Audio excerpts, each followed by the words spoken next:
guys, so this video is a little bit later getting out than intended, but it happens, and the point is we're here now, which is, you know, the point.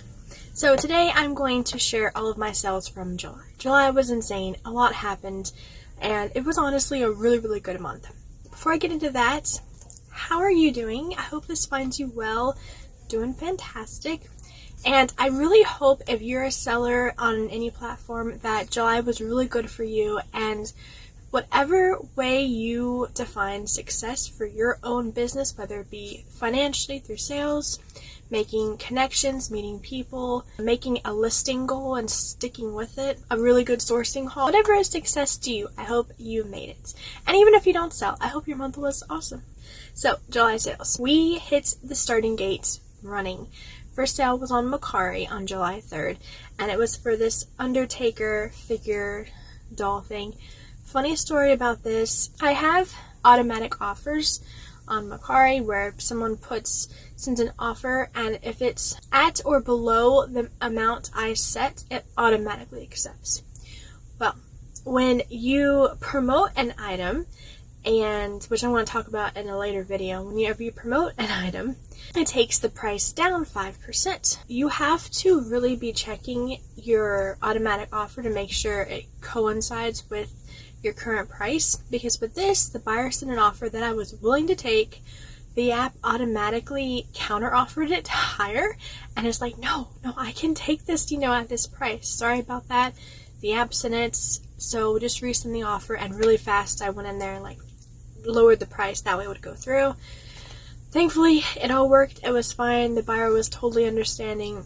But that actually happened to me twice this month, so I went through and I double checked everything, and I'm just trying to stay on top of that, because that's not fun when it automatically declines it or counteroffers it, because depending on the buyer, they may be like, well, okay, moving on to the next one, and you don't want that. And then on July 6th, I had an eBay sale for this Boy Scouts of America tie, which is really funny because in the sourcing haul where I showed this, I made a remark. We have this pretty one. Well, it's not, it's kind of pretty. And when I was packing this, and I did a packing video of it in this video here, I was thinking back about that one. I don't know. But it was a good sale, and I'm glad, like with all sales, glad to be rid of the item. The very next day on 7/7 on eBay, I ended up selling that pop cap toy gun, and guys, I'm so glad to be rid of that. I was very stressed about it being taken down. I tried listing on Facebook, and they automatically threatened to suspend my account for listing a quote-unquote gun, which it's a toy gun, guys. I don't know, so I'm very glad to be rid of that.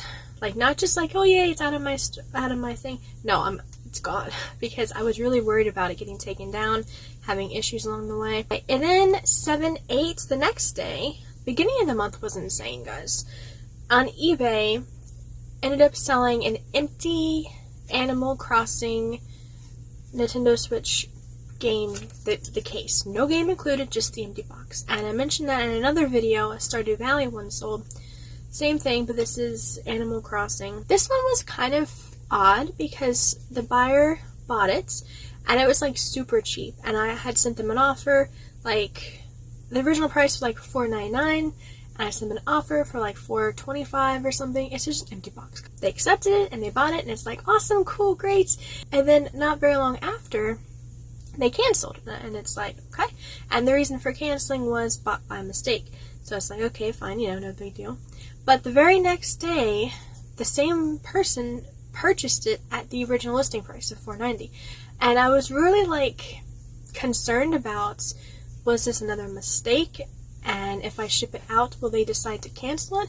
So I reached out to my amazing, very informative group on Resell Water Cooler on Facebook, and they're definitely just check in just to verify that they actually do want to buy it, and so I did, and the buyer did want it, so I shipped it out, and I got positive feedback. Then heading back over to Mercari on 7/9, sold this little Demon Slayer keychain, Inu, I have no idea how to say his name. It's one of the bad guys. I'm on Mercari a whole lot more, and I feel like I'm way more active on it now, and it's really a fun platform to sell on. I enjoy Mercari. Cruising on back to eBay on 7/12, sold this Bakugo figure.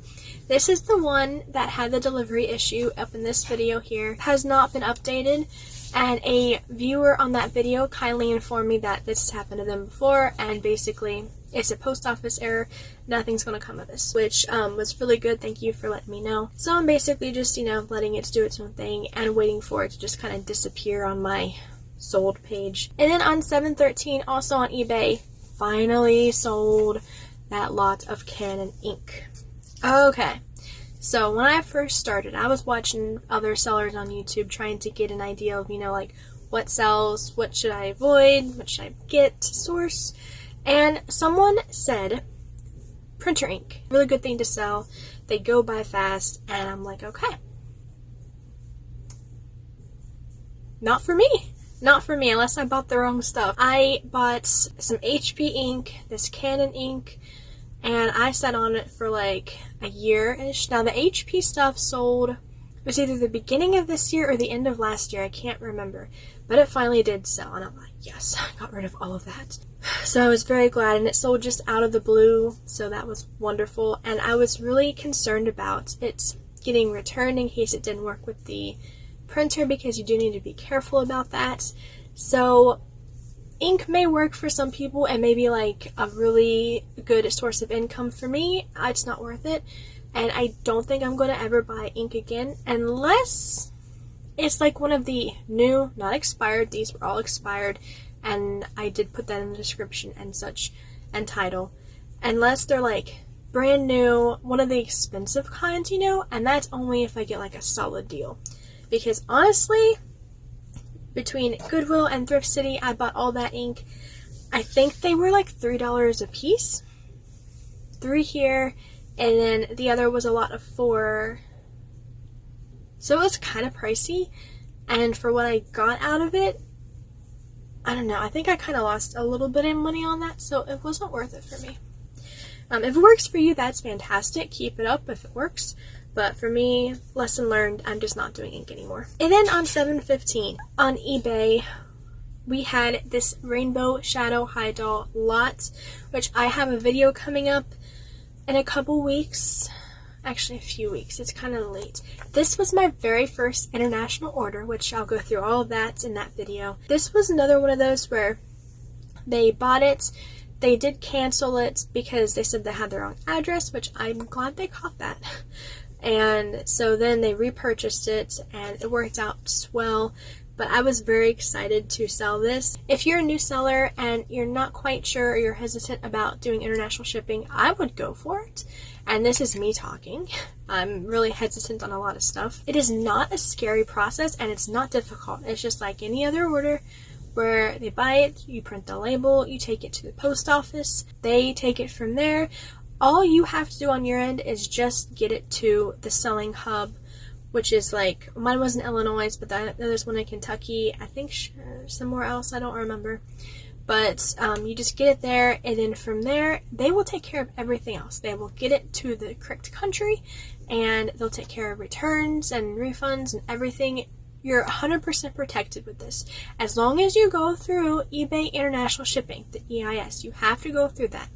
If you do it on your own, it's a different story. So make sure if you do, you're enrolled in that, which is, I don't know, you can opt in, you can opt out. There's videos on YouTube, I've watched how to do that, because originally my first thing was like, I'm opting out of this as soon as possible. I don't need that kind of stress, but it's not stressful. It's really easy, and it just opens a door for more sales. So I'd go for it. If you're comfortable with it, go for it. But I know everyone goes at their own pace. You could not have talked me into doing it when I first started, so whatever works for you at this time. Okay, something came up. I had to switch rooms because the office was needed for something else. So then on July 24th, over on eBay, another thing that same person was like, you should totally do ink. They were like, you should do remote controls, it's a really good flip. You buy them cheap and you can sell them. And it's like, okay, great. So I bought one, had it for a year, I'm going to say. It was a very, very long time. And I was getting kind of desperate to sell this one, and out of the blue, someone bought it, and it's like fantastic. and so I'm very glad to be done with that. That's another thing that I don't think I'm going to be selling. If it does work for you, then keep doing it, but it's not worth it for me. Hopping over to Macari on 7/25, sold the second and final Hey Arnold true wireless earbud case cover thing. Back in my early day in this video up here, and if I ran out of amounts of videos I can add, then it won't be up there. First sourcing went to Five Below, but they have been selling finally. They took a very long time to sell. Actually, the Hey Arnold ones, both of them sold on Macari, which is fun. They both went for about the same. One was $10.30 and then one was $10, so it was worked out pretty good. The Rugrat one sold last year on eBay, and I have that's my very last one on both eBay and Macari, so I'm just waiting for it to sell. And then on 7/27 on eBay, Rangoku bobblehead figure, which I love selling those because like I had a bunch my sister was getting rid of, and I've had them for a while, and then out of the blue they've just started selling, and it's been fantastic. And then the very last sale on the last day of July the 31st. Okay, so it started on Facebook, and I had this Squishmallow Duke Dragon, and I had recently listed it because I had it on eBay, and I'm like, let's get more stuff listed, you know, let's get some more eyes on stuff. So I popped it on Macari and Facebook. On Facebook, someone's like, hey, you know, can you do shipping on here? You know, I'll pay for the label and such, and I don't do shipping on Facebook, but I did some of my entrepreneurness. I was like, I have it on Macari on eBay, you know, if you're interested. And she's like, yeah, so checks it out. The shipping was high because I had it in a box, and so it was on the high side. She checked both, and I didn't hear back, so I'm assuming, you know, it's too expensive, you know. And so I'm like, you know, I wonder if I could put it in one of my big poly bags, make the shipping go down. And so I do that, and I'm able to get it down substantially. But then I'm like, do I message her? Because is that weird? Does it come off being a nag or a pest? Because that's the last thing I want to come off as being. And, you know, I asked my sister, and she's like, no, totally, just let her know, you know, it's totally natural. And so I hesitantly did, and she's like, yeah, you know, great, I will look that up. So I was like, fantastic. So it ended up selling on eBay on the 31st, and I was so excited to sell it. I love how it started on Facebook and then went to there, so that was just really fun. And those are all the sales from July. So altogether, had 12 sales. Had 9 on eBay, 3 on Macari. Had the 2 cancellations I talked about, but in both instances, the buyer just repurchased them, you know, so it was fine. No returns, no refunds, no partial refunds, which I've decided I'm not doing partial refunds ever again, unless it's a very special case. If there's an issue with the item, return it and I'll give you your money back. I'm not doing partial refunds unless it's a special case and it just makes sense, you know. Otherwise, no. I did get 3 positive feedbacks, which is fun. I love getting those. No negatives, no neutrals. So all in all, selling was fantastic in July. It was a really good month, and I'm very thankful, very, very blessed for that. I hope your selling month was fantastic. I hope August is great for you, and again, whatever you define as success, I hope it works out for you. Next week, I'm finally going to share that video about Macari, not lessons learned, but Macari pros and cons, what I like, what I don't like about the site. So I'm going to do that finally next week. So I will see you all then. Thanks for watching. Until next time, have a great day.